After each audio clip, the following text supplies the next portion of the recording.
Hello everyone. तो lab assistant की physics की सीरीज में हम एक और टॉपिक आज कवर कर लेते हैं जिसका नाम है नाभिक। ये टॉपिक होने के बाद आपके मोटे मोटे 5 से 6 टॉपिक हो जाएंगे जिनसे आपको 10 से 12 क्वेश्चन पेपर में आराम से मिल जाएंगे। बाकी टॉपिक आप अपने जो भी कंटेंट वगैरह है उससे पढ़ सकते हैं। तो नाभिक में हम शुरू करते हैं। सबसे पहले जिस बात को वो है नाभिक के अंदर अगर हम नाभिक को देखें तो कुछ इस टाइप से लिखते हैं। ये एक सिंबल होता है नाभिक को लिखने के लिए। ये कोई भी नाभिक है उसका एटॉमिक सिंबल है। ये होती है परमाणु संख्या और ये होती है द्रव्यमान संख्या। जेड होती है परमाणु संख्या। तो जेड क्या होता है? प्रोटॉन की संख्या। प्रोटॉन की संख्या को बताता है नाभिक के अंदर प्रोटॉन की संख्या। और ए क्या होता है? ए होती है द्रव्यमान संख्या। ये क्या बताता है?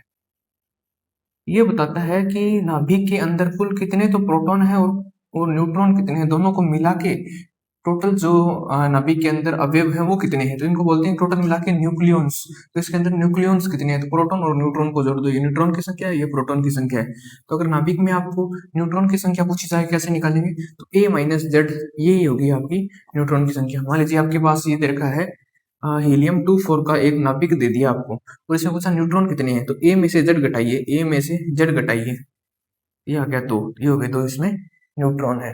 तो ऐसे आप नाभिक में से न्यूट्रॉन की संख्या निकाल सकते हो। एक होता है यहाँ पे नाभिक का जो साइज है, आकार, वो कैसे बताते हैं। यानी कि इसमें एक नाभिक की त्रिज्या का क्वेश्चन पूछा जाता है आपसे, नाभिक की त्रिज्या क्या होगी, तो उसके लिए एक सूत्र होता है आर बराबर आर नोट ए की घात 1/3। ए यहाँ पे वही द्रव्यमान संख्या है उस नाभिक की। आर नोट यहाँ पे आर नोट का मान होता है 1.2 फर्मी। जो फर्मी होती है 1.2 फर्मी, फर्मी का मतलब होता है 10 की घात -15 मीटर। ऐसे लिख सकते हो या ऐसे लिख सकते हो, एक ही बात है। तो इस पे कोई क्वेश्चन आपको पूछ सकता है, जैसे आपको नाभिक दे दिया, आपको बोल दिया कि एल्यूमिनियम जो होता है उसकी त्रिज्या ज्ञात कीजिए, इस नाभिक की त्रिज्या। तो आपको पता होना चाहिए बस आपको। तो उसकी त्रिज्या निकाल दीजिए आप। आर बराबर आर नोट, आर नोट का मान 1.2 फर्मी रख दिया। आर नोट का मान रख दिया। ये कितना है? ये 27 है। यहाँ से 27 की घात 1/3 है। तो जब 27 की घात 1/3 करोगे तो उत्तर आएगा 3। और 3 को इससे करोगे 3 बार 36, 3.6 गुणा 10 की घात -15 फर्मी को अगर ऐसे लिखते हैं, ये होगी इसकी त्रिज्या का मान। तो ऐसे आप ये सवाल कर सकते हो। तो ये देखें एक बार।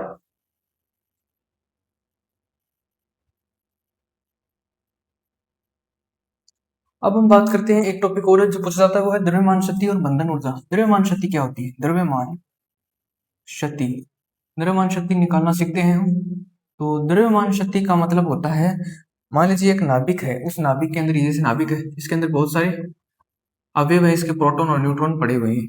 तो नाभिक का द्रव्यमान का मतलब तो यही होना चाहिए कि नाभिक के जो अवयव हैं वही तो नाभिक बना रहे हैं। तो उनके जितने भी न्यूक्लियॉन्स है, प्रोटॉन और न्यूट्रॉन्स है, उनको उनका जो द्रव्यमान होगा टोटल वही द्रव्यमान नाभिक का होना चाहिए। लेकिन ऐसा नहीं होता है।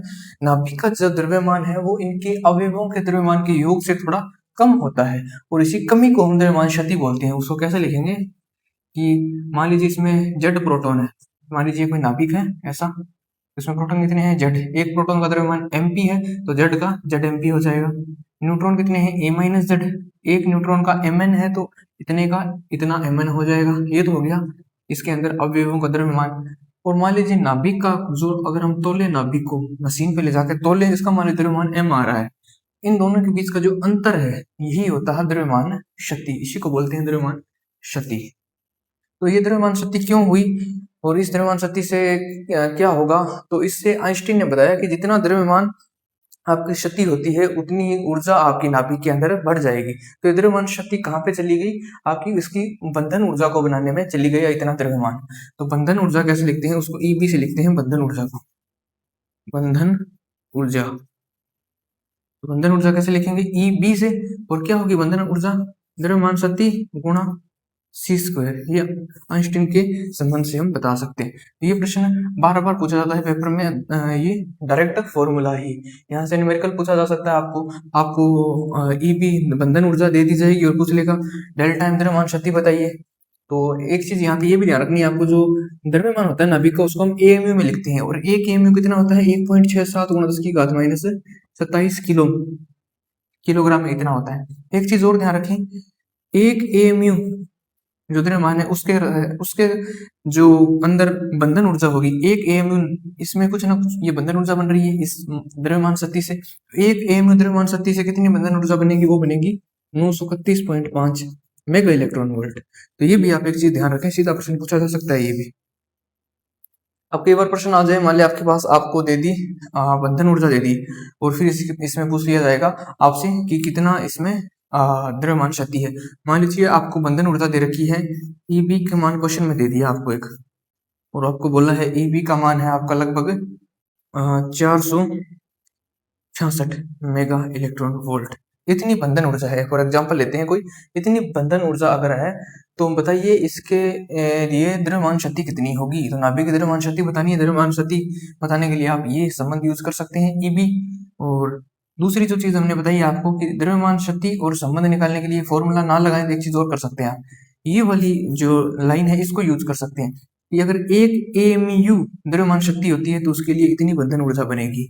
तो हमें पता है 931 मेगा इलेक्ट्रॉन वोल्ट लगभग बनती है कितना द्रव्यमान शक्ति से, एक एएमयू से। तो आपके पास कितनी शक्ति हो रही है, कितनी बंधन ऊर्जा है, 466। तो पहले ये देखिए एक मेगा इलेक्ट्रॉन वोल्ट के लिए कितनी शक्ति होगी, तो एक एएमयू बटा, इसको बट्टा में ले 931। अब आपको चाहिए कितने के लिए, 466 के लिए। तो 466 के लिए कैसे लिखेंगे आप, तो 466 के लिए लिखेंगे 1/931 गुणा, और कितने से गुणा कर दें, 466 से। तो लगभग देखें अगर ये आप लगभग लगभग 2 बार कटेगा ये, तो 1/2 और एएमयू, तो 0.5 एएमयू इसका आंसर आ जाएगा। तो ऐसे आप इस प्रकार के क्वेश्चन कर सकते हो। ऐसे अगर न्यूमेरिकल सिंपल आता है तब तो आप एग्जाम में करें, वरना इसके जो क्वेश्चन आते हैं न्यूमेरिकल आते हैं एक दो, वो बहुत ज्यादा कैलकुलेटिव होते हैं और गलत होने का डर होता है।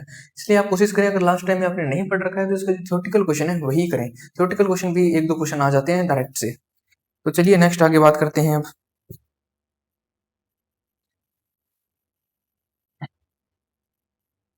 अब हम देखते हैं एक और टॉपिक, इससे थ्योरेटिकल क्वेश्चन अगर आ जाए या फॉर्मूला पूछ ले तो वो उसको देखते हैं।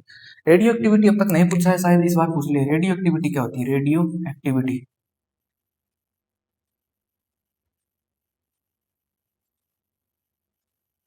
मान लीजिए आपके पास एक सैंपल है और उसमें बहुत सारे नाभिक पड़े हुए हैं, बहुत सारे नाभिक पड़े हुए हैं।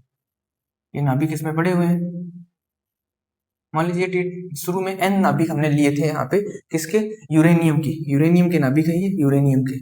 अब थोड़ी देर बाद क्या होता है, इन नाभिकों से, नाभिक जो होते हैं वो स्थायी नहीं होते हैं, अस्थायी होते हैं। इनसे अल्फा बीटा और गामा किरणें निकलती रहती है, जैसे ये किरणें निकलती है तो ये नाभिक टूट जाते हैं। तो ये जो मूल नाभिक था यूरेनियम का, ये थोड़ी देर बाद टूटने लगते हैं। तो थोड़ी देर बाद ये क्या होता है, ये जो मूल एन नाभिक हमने लिए थे यूरेनियम के, थोड़ी देर बाद कम होने लगते हैं। तो ये कितनी देर बाद, कुछ देर बाद हमें देखेंगे तो कितने इसमें बचेंगे नाभिक, वो कैसे निकालेंगे। तो इसके लिए एक सूत्र होता है कि मान लीजिए किसी टी समय पर मैं देखना चाहता हूँ इसके अंदर कितने बचे हैं, तो वो देखते हैं हम एन नोट। मान लीजिए शुरू में एन नोट थे, तो एन नोट ई की घात माइनस लेमडा टी, ऐसे हम निकाल सकते हैं। लेमडा यहाँ पे क्षय नियतांक होता है, जो प्रश्न में दिया रहता है, क्षय नियतांक जो क्षयित हो गए। एक तो ये सूत्र आपको सीधा याद होना चाहिए कि कुछ समय बाद कितने नाभिक सैंपल में बच जाएंगे, कुछ तो शहीद हो गए, नष्ट हो गए नाभिक। अब मूल नाभिक कितने बचेंगे टी समय पर, तो इतने बचेंगे, एन नोट ई की घात माइनस लेमडा टी। एक यहाँ पूछता है अर्ध आयु की बात, अर्ध आयु।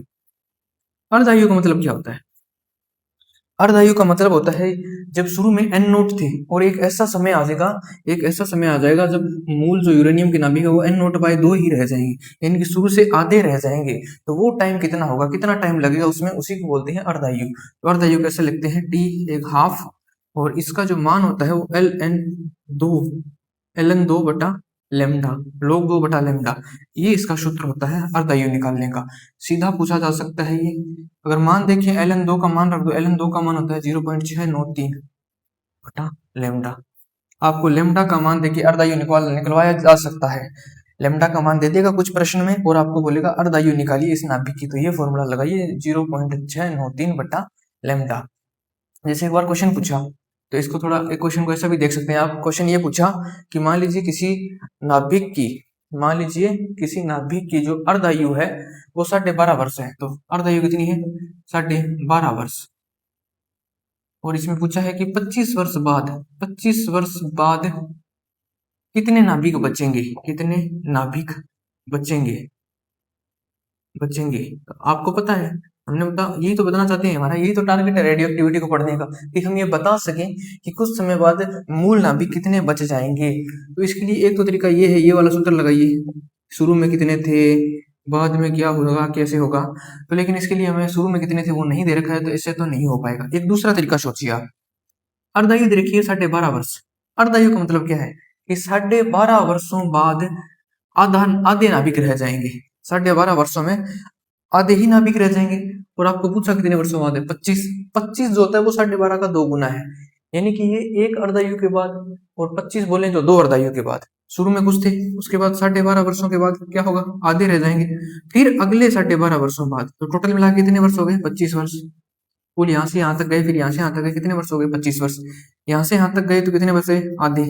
और यहाँ से और दोबारा दूसरी बार जब जाएंगे तो एक अर्धायु और पार कर ली, इसका मतलब इससे भी आधे हो जाएंगे। तो 1/2 से 1/4, यानी कि 1/4 भाग ही बचेगा अब। तो ऐसे भी क्वेश्चन पूछे जा सकते हैं। ठीक है, ये रेडियो एक्टिविटी से ये चीजें पूछी जा सकती है। अब थोड़ा सा हम देखते हैं, बिट्टा अक्षय से कोई क्वेश्चन अगर पूछ ले आपको, बिट्टा अक्षय से पूछा जा सकता है, क्वेश्चन पूछा भी है पिछली बार। बिट्टा अक्षय,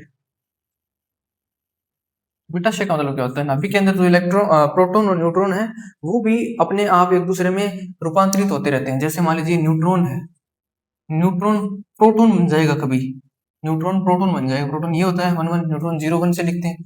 कब बन सकता है, जब इसमें से एक बीटा पार्टिकल निकले, बीटा कण। तो बीटा कण कैसे लिखते हैं, -1, इसकी द्रव्यमान संख्या 0, और एक इसमें न्यूट्रिनो भी पाया जाता है, न्यूट्रिनो भी निकलता है। इसको बोलते हैं बीटा शेकी समीकरण। यानी कि न्यूट्रॉन था शुरू में, अब यहाँ से देखेंगे तो एक, और जेड जेड देखिए यहाँ पे 1 है, यहाँ पे -1 है, तो इधर जेड कुल कितना है, 1 में से -1 0, इधर भी 0, मतलब सही है विक्रिया। ऊपर देखिए ए 1 है, यहाँ पे ए 0 है, यहाँ पे तो कुल ए कितना हुआ, 1 + 0 1, और यहाँ पे भी कितना है, 1, यानी कि विक्रिया सही है। तो ये एक प्रक्रिया हुई बीटा शेक की। दूसरी, प्रोटॉन भी न्यूट्रॉन में बदल सकता है, प्रोटॉन भी न्यूट्रॉन में बदल सकता है, ये न्यूट्रॉन बन गया। अब इस बार जो निकलेगा ना उसको बोलते हैं बीटा से, उसको बीटा प्लस, इसको बीटा माइनस बोलते हैं, इसको बीटा प्लस पार्टिकल। और यहाँ पे न्यूट्रिनो भी निकलता है। तो इस अभिक्रिया में क्या हुआ, बीटा प्लस पार्टिकल। तो दो प्रकार के शेय होते हैं, बीटा माइनस का और बीटा प्लस का। अब जैसे आप इसको देख के आप बता सकते हो कौन से में बीटा प्लस होगा, कौन से में बीटा माइनस। बस आपको अभिक्रिया चेक करनी है, जेड बराबर होना चाहिए दोनों तरफ, और ए बराबर होना चाहिए। तो ये बीटा शेय होता है। तो बीटा शेय होता है, तो बीटा किरणें जो निकलती हैं, उसमें जो बीटा निकलता है वो पार्टिकल वो नाभिक से निकलता है, क्योंकि न्यूट्रॉन और प्रोटॉन नाभिक के अंदर है। ये क्वेश्चन पूछा था एक बार कि जब बीटा शेय होता है तो जो इलेक्ट्रॉन निकलता है ये क्या नाभिक के अंदर से निकलता है या बाहर परमाणु कक्षों से निकलता है, मुक्त इलेक्ट्रॉन होता है। तो नहीं, ये नाभिक के अंदर से ही निकलता है। तो ये है बीटा शेय के बारे में। एक क्वेश्चन इसमें ऐसा आया हुआ था कि लिथियम का आपके पास नाभिक था, लिथियम 3 7, तो इसके साथ कौन से एक कण की अभिक्रिया करवाई जाए ताकि हमें 2 अल्फा कण मिले। अल्फा कण का मतलब होता है हीलियम 2 4 का नाभिक, हीलियम 2 4 के नाभिक, ये 2 मिलने चाहिए। तो अगर ऐसी सी अभिक्रिया हो तो ऐसी अभिक्रिया कब होगी, यहाँ पे कौन सा कण लें। तो हम मान लेते हैं यहाँ पे एक्स लिया हमने कोई भी, तो दोनों तरफ संतुलित कीजिए अभिक्रिया को। जेड यहाँ पे कितना है, 2 और 2 4, तो यहाँ पे भी जेड कितना होना चाहिए, 4 3 तो है, यानी यहाँ पे जेड का मान 1 होना चाहिए इस पार्टिकल के लिए। ए भी बराबर होना चाहिए, यहाँ पे 7 है, यहाँ पे कितना है 8, 4 और 4 8, तो यहाँ पे 7 और 1 8 होने के लिए यहाँ पे भी 1 होना चाहिए। अब कौन सा कण है जिसके लिए ए का मान भी 1 होता है, जेड का मान भी 1 होता है, तो होता है प्रोटॉन। तो यहाँ पे कौन सा कण चाहिएगा आपको, प्रोटॉन चाहिएगा। नेक्स्ट जो हम बात करेंगे, अब एक टॉपिक यहाँ से बचता है जो नाभिकीय रिएक्टर के बारे में, जहां से एक थ्योरेटिकल क्वेश्चन आपको पक्का पूछा जाएगा। एक दो क्वेश्चन तो आप इससे कर लेंगे थ्योरेटिकल, एक दो न्यूमेरिकल आएंगे उसमें आपको दिक्कत आ सकती है। तो नाभिकीय भट्टी बोलते हैं, नाभिकीय रिएक्टर एक ही बात है, नाभिकीय भट्टी। पूरी नहीं समझेंगे इसमें क्या क्रियाविधि होती है, सिर्फ जो इंपॉर्टेंट बातें हैं वही देखेंगे। सबसे पहले तो ये इसमें यूरेनियम को यूज करते हैं, यूरेनियम को पदार्थ के रूप में यूज करते हैं। इसी से विखंडन, इसका विखंडन होता है जिससे ऊर्जा निकलती है, फिर उस ऊर्जा का उपयोग करते हैं। तो यूरेनियम से विखंडन से ऊर्जा निकलती है। और यहाँ पे जो श्रृंखला चलती है, नियंत्रित श्रृंखला अभिक्रिया है, एक नियंत्रित श्रृंखला अभिक्रिया है। कौन सी, परमाणु भट्टी में जो होती है श्रृंखला अभिक्रिया, नियंत्रित श्रृंखला अभिक्रिया होती है परमाणु भट्टी में। तो एक प्रश्न यहीं से ध्यान रखिए, परमाणु बम में कौन सी होती है, परमाणु बम में होती है अनियंत्रित। इसमें अनियंत्रित हो जाती है परमाणु बम से और बहुत ज्यादा ऊर्जा निकलती है, जिससे बहुत ज्यादा मात्रा में ऊर्जा निकलती है परमाणु बम में। अनियंत्रित श्रृंखला अभिक्रिया। तो ये इससे ध्यान रखें।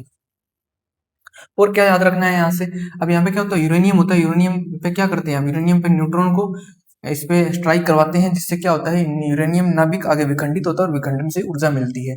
एक न्यूट्रॉन को जब एक यूरेनियम के नाभिक पर आप स्ट्राइक करवाते हैं तो बाद में कितने और न्यूट्रॉन बनते हैं, तो एवरेज 2.5 न्यूट्रॉन और बनते हैं, ये भी ध्यान रखना। यानी कि जब ये प्रक्रिया शुरू की जाती है तो उसमें एक न्यूट्रॉन जब यूरेनियम पे स्ट्राइक करता है, विक्रिया करता है, तो उसके बाद फिर नए न्यूट्रॉन बनते हैं आगे, जो आगे जाके फिर विक्रिया करते हैं। तो एक न्यूट्रॉन से अभिक्रिया करवाने के बाद नए न्यूट्रॉन निकलते हैं, वो अभिक्रिया में देखा गया है कि एवरेज औसतन रूप से 2.5 न्यूट्रॉन आगे बनते हैं। एक ये क्वेश्चन हो गया। एक प्रश्न हो गया यहाँ पे, छड़ जो यूज की जाती है, छड़ें, इसमें अभिक्रिया के अंदर जो आपके यूरेनियम के पदार्थ उनको दो छड़ों के बीच में रखा जाता है, तो छड़ें जो यूज की जाती है वो कैडमियम की छड़ें होती है, कैडमियम की छड़ें। उसके बाद जो न्यूट्रॉन निकलते हैं, नियंत्रित करना है उन न्यूट्रॉन्स को, श्रृंखला को नियंत्रित, श्रृंखला अभिक्रिया बनानी है तो न्यूट्रॉन की गति को नियंत्रित करना होता है, उसके लिए हम अवमंदक यूज करते हैं।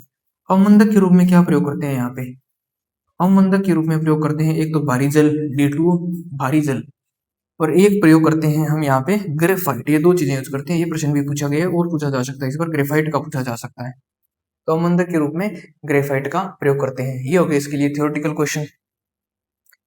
उसके अलावा यहाँ से और क्या क्वेश्चन पूछा जा सकता है, नाभिकीय विखंडन और नाभिकीय संलयन की परिभाषा आपको पता होनी चाहिए। नाभिकीय विखंडन का मतलब होता है एक बड़ा नाभिक, एक बड़े नाभिक के टूटने से नए छोटे छोटे नाभिक बनते हैं जिससे ऊर्जा निकलती है, तो उस प्रक्रिया को क्या बोलते हैं, नाभिकीय विखंडन। और नाभिकीय संलयन क्या होता है, दो या दो से ज्यादा छोटे हल्के नाभिक जब जुड़ के एक बड़ा नाभिक बनाते हैं, उसमें भी ऊर्जा उस प्रक्रिया में मुक्त होती है, और ऐसी प्रक्रिया को हम नाभिकीय संलयन प्रक्रिया कहते हैं। तो नाभिकीय भट्टी में और परमाणु बम में कौन सी प्रक्रिया होती है, नाभिकीय विखंडन की प्रक्रिया होती है। सूरज तारों में इनमें होती है नाभिकीय संलयन की प्रक्रिया, जिससे बड़ी मात्रा में ऊर्जा हमें हमारे पास पहुंचती है सूरज से। तो ये था आपका टॉपिक नाभिक, जहां से एक दो जो थ्योरेटिकल क्वेश्चन आएंगे वो इतना पढ़ने से आप आराम से कर लेंगे। Thank you.